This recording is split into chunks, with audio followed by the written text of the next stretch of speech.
ಕನ್ನಡ ಸಮಾಸಗಳು. ಸಮಾಸದ ಸ್ವರೂಪ ಅಥವಾ ಲಕ್ಷಣ. ಸಾಮಾನ್ಯವಾಗಿ ಸಮಾಸವೆಂದರೆ ಕೂಡುವುದು ಎಂದರ್ಥ. ಆದರೆ ವ್ಯಾಕರಣದ ಪರಿಭಾಷೆಯಲ್ಲಿ ಸಮಾಸವೆಂದರೆ ಎರಡು ಅಥವಾ ಎರಡಕ್ಕಿಂತ ಹೆಚ್ಚಿನ ಪದಗಳು ಸೇರಿ ಹೊಸದೊಂದು ಪದಸೃಷ್ಟಿಗೆ ಕಾರಣವಾಗುವ ಒಂದು ಪ್ರಕ್ರಿಯೆ.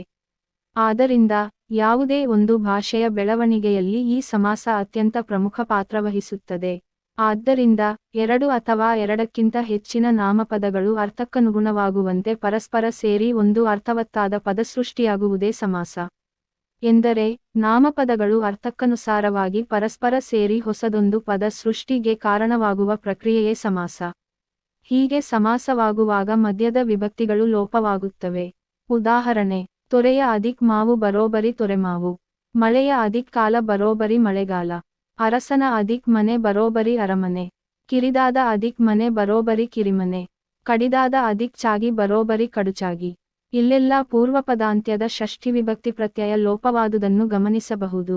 ಸಮಾಸವಾಗುವಲ್ಲಿ ಕೇವಲ ನಾಮಪದಗಳಷ್ಟೇ ಅಲ್ಲ, ನಾಮಪದಗಳೊಂದಿಗೆ ಇತರ ಪದಗಳೂ ಸೇರಿ ಸಮಾಸವಾಗುವುದುಂಟು. ಆ ಪದಗಳು ಸೇರುವ ಬಗೆ ಹೀಗಿದೆ: 1. ನಾಮಪದ ಮತ್ತು ನಾಮಪದ. 2. ನಾಮಪದ ಮತ್ತು ಧಾತು. 3. ಧಾತು ಮತ್ತು ನಾಮಪದ. 4. ಸಂಖ್ಯಾವಾಚಕ ಮತ್ತು ನಾಮಪದ. 5. ಅವ್ಯಯ ಮತ್ತು ನಾಮಪದ. 6. ಗುಣವಾಚಕ ಮತ್ತು ನಾಮಪದ. 7. ಸಂಖ್ಯಾವಾಚಕ ಮತ್ತು ಸಂಖ್ಯಾವಾಚಕ. ಹೀಗೆ ಪದಗಳು ಸೇರಿ ಸಮಾಸವಾಗುವುದುಂಟು. ಸಮಾಸದಲ್ಲಿ ಪ್ರಕಾರಗಳು. ಸಮಾಸದಲ್ಲಿ ಮುಖ್ಯವಾಗಿ 9 ಪ್ರಕಾರಗಳನ್ನು ಮಾಡಲಾಗುತ್ತದೆ. ಅವೆಂದರೆ: 1. ತತ್ಪುರುಷ ಸಮಾಸ. 2. ಕರ್ಮಧಾರಯ ಸಮಾಸ. 3. ದ್ವಿಗು ಸಮಾಸ. 4. ಬಹುವ್ರೀಹಿ ಸಮಾಸ. 5. ದ್ವಂದ್ವ ಸಮಾಸ. 6. ಅವ್ಯಯೀಭಾವ ಸಮಾಸ ಅಥವಾ ಅಂಶಿ ಸಮಾಸ. 7. ಕ್ರಿಯಾಸಮಾಸ. 8. ಗಮಕ ಸಮಾಸ. 9. ಅರಿಸಮಾಸ. ಈ ಸಮಾಸಗಳನ್ನು ಇನ್ನೊಂದು ರೀತಿಯಾಗಿಯೂ ವಿಭಜಿಸಲಾಗುತ್ತದೆ. ಅದೆಂದರೆ: 1. ಉತ್ತರಪದ ಪ್ರಧಾನ ಸಮಾಸ. ಅವೆಂದರೆ ತತ್ಪುರುಷ, ಕರ್ಮಧಾರಯ, ದ್ವಿಗು, ಕ್ರಿಯಾ ಹಾಗೂ ಗಮಕ. 2. ಪೂರ್ವಪದ ಪ್ರಧಾನ ಸಮಾಸ. ಅದೆಂದರೆ ಅವ್ಯಯೀಭಾವ ಸಮಾಸ ಅಥವಾ ಅಂಶಿ ಸಮಾಸ. 3. ಪೂರ್ವೋತ್ತರಪದ ಪ್ರಧಾನ ಸಮಾಸ. ಅದೆಂದರೆ ದ್ವಂದ್ವ ಸಮಾಸ. 4. ಅನ್ಯಪದ ಪ್ರಧಾನ ಸಮಾಸ. ಅದೆಂದರೆ ಬಹುವ್ರೀಹಿ ಸಮಾಸ. 5. ವಿರುದ್ಧ ಸಮಾಸ. ಅದೆಂದರೆ ಅರಿಸಮಾಸ. ಎಂದರೆ ಈ 8 ಸಮಾಸಗಳಲ್ಲಿ ತತ್ಪುರುಷ, ಕರ್ಮಧಾರಯ ಮತ್ತು ದ್ವಿಗು ಸಮಾಸಗಳು ಉತ್ತರಪದ ಪ್ರಧಾನ ಸಮಾಸಗಳು. ಅಂಶಿ ಅಥವಾ ಅವ್ಯಯೀಭಾವ ಸಮಾಸ ಪೂರ್ವಪದ ಪ್ರಧಾನ ಸಮಾಸ. ದ್ವಂದ್ವ ಉಭಯ ಅಥವಾ ಸರ್ವಪದ ಪ್ರಧಾನ ಸಮಾಸ. ಬಹುವ್ರೀಹಿ ಅನ್ಯಪದ ಪ್ರಧಾನ ಸಮಾಸ. ಮೊದಲಿನ 6 ಸಮಾಸಗಳು ಸಂಸ್ಕೃತ ಸಮಾಸಗಳು. ಇವು ಸಂಸ್ಕೃತದ ಪ್ರಭಾವದಿಂದ ಕನ್ನಡಕ್ಕೆ ಬಂದು, ಕನ್ನಡದಲ್ಲಿ ಸಹಜವೆಂಬಂತೆ ಬಳಕೆಗೊಳ್ಳುತ್ತಿವೆ. ಕೊನೆಯ ಕ್ರಿಯಾ ಮತ್ತು ಗಮಕ ಸಮಾಸಗಳು ಮೂಲತಃ ಅಚ್ಚಗನ್ನಡ ಸಮಾಸಗಳು. ಈಗ ಒಂದೊಂದೇ ಸಮಾಸದ ಸ್ವರೂಪವನ್ನು ಉದಾಹರಣೆ ಸಮೇತ ಅವಲೋಕಿಸಬಹುದು. 1.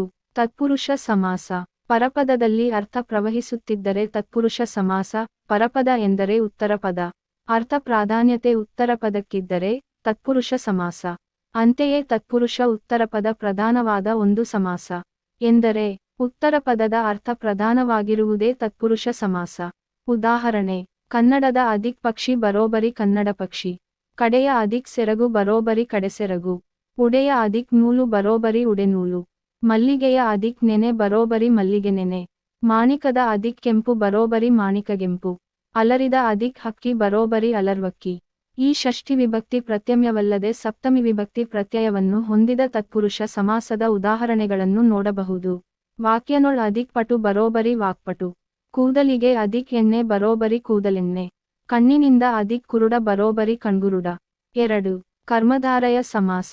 ತತ್ಪುರುಷ ಸಮಾಸ ಕರ್ಮಧಾರಯಕ್ಕೆ ಏಕಾಶ್ರಯವಾಗಿದ್ದರೆ ಕರ್ಮಧಾರಯ ಸಮಾಸ.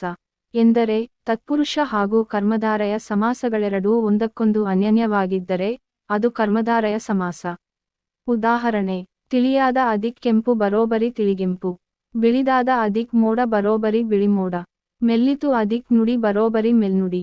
ಬಿಳಿದಾದ ಅದಿಕ್ ತಾವರೆ ಬರೋಬರಿ ಬೆಳ್ದಾವರೆ. ಕೆಂಪಾದ ಅದಿಕ್ ತಾವರೆ ಬರೋಬರಿ ಕೆಂದಾವರೆ. 3. ದ್ವಿಗು ಸಮಾಸ. ಪೂರ್ವಪದದಲ್ಲಿ ಸಂಖ್ಯಾವಾಚಿ ಇದ್ದರೆ ದ್ವಿಗು ಸಮಾಸ. ಉದಾಹರಣೆ: ಇಬ್ಬರು ಅದಿಕ್ ಪತ್ನಿಯರು ಬರೋಬರಿ ಇಬ್ಬರ್ ಪತ್ನಿಯರು. ಇರ್ ಅದಿಕ್ 4 ಬರೋಬರಿ ಇರ್ನಾಲ್ಕು. 20 ಅದಿಕ್ 4 ಬರೋಬರಿ 24. ಇಲ್ಲಿ 2 ಎಂಬುದು ಸಮಾಸವಾಗುವಾಗ ಇರ್ ಎಂದಾಗುತ್ತದೆ. 4 ಬಹುವ್ರೀಹಿ ಸಮಾಸ ಪೂರ್ವೋತ್ತರ ಪದಗಳೆರಡೂ ಅನ್ನ ಪದಾರ್ಥವನ್ನು ಸೂಚಿಸುತ್ತಿದ್ದರೆ ಅದು ಬಹುವ್ರೀಹಿ ಸಮಾಸ. ಇದು ಪೂರ್ವೋತ್ತರ ಪ್ರಧಾನವಾದ ಒಂದು ಸಮಾಸ. ಉದಾಹರಣೆ: ಕಡಿದಾದ ಚಾಗಿ ಉಳ್ಳವನು ಯಾವನೋ ಅವನು ಕಡಚಾಗಿ. ಛಲದಲ್ಲಿ ವಾದಿಯಾದವನು ಯಾವನೋ ಅವನು ಛಲವಾದಿ. ಕಡುವಾದ ಕೇಡಿಯಾದವನು ಯಾವನೋ ಅವನು ಕಡುಗೇಡಿ. ನಿಡಿದಾದ ಮೂಗು ಉಳ್ಳವನು ಯಾವನೋ ಅವನು ನಿಡುಮೂಗಿ. 5. ದ್ವಂದ್ವ ಸಮಾಸ. ಎಲ್ಲ ಪದಗಳು ಪ್ರಧಾನವಾಗಿದ್ದು ಒಂದೇ ನಾಮಪದದಂತೆ ಕಾರ್ಯನಿರ್ವಹಿಸುತ್ತಿದ್ದರೆ ಅದು ದ್ವಂದ್ವ ಸಮಾಸ. ಉದಾಹರಣೆ: ಆಟ ಅದಿಕ್ ಪಾಠ ಅದಿಕ್ ಕೂಟಗಳು ಬರೋಬರಿ ಆಟಪಾಠ ಕೂಟಗಳು.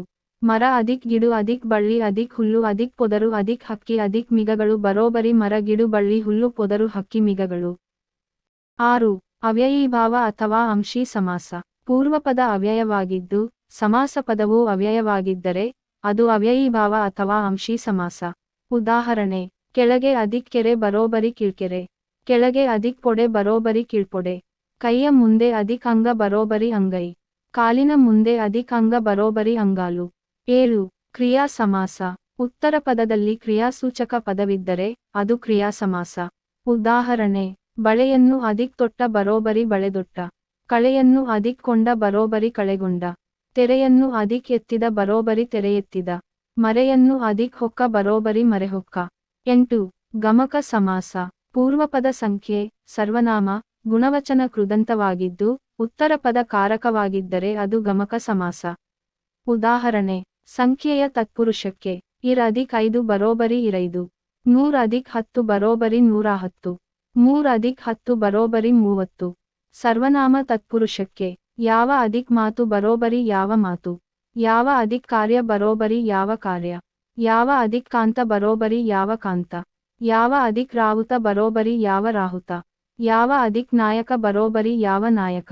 ಗುಣವಚನ ತತ್ಪುರುಷಕ್ಕೆ ಹಸಿಯ ಅದಿಕ್ ಅದಿಕ್ ನಡು ಬರೋಬರಿ ಹಸಿಯ ನಡು. ಬಿಳಿಯ ಅದಿಕ್ ಅದಿಕ್ ಕಬ್ಬು ಬರೋಬರಿ ಬಿಳಿಯ ಕಬ್ಬು. ಹಸಿಯ ಅದಿಕ್ ಅದಿಕ್ ಬಣ್ಣ ಬರೋಬರಿ ಹಸಿಯ ಬಣ್ಣ. ನಿಡಿ ಅದಿಕ್ ಅದಿಕ್ ನಾಲಗೆ ಬರೋಬರಿ ನಿಡಿಯ ನಾಲಗೆ. ಕೃದಂತ ತತ್ಪುರುಷಕ್ಕೆ ಹಾಡುವ ಅದಿಕ್ ದುಂಬಿ ಬರೋಬರಿ ಹಾಡುವ ದುಂಬಿ. ಆಡಿದ ಅದಿಕ್ ಹೊನಲು ಬರೋಬರಿ ಆಡಿದ ಹೊನಲು. ಹಾಡುವ ಅದಿಕ್ ಹಾಡು ಬರೋಬರಿ ಹಾಡುವ ಹಾಡು. ನೋಡಿದ ಅದಿಕ್ ನೋಟ ಬರೋಬರಿ ನೋಡಿದ ನೋಟ.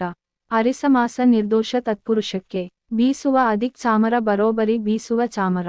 ಹೊಡೆವ ಅದಿಕ್ ಬೇರಿ ಬರೋಬರಿ ಹೊಡೆವ ಬೇರಿ.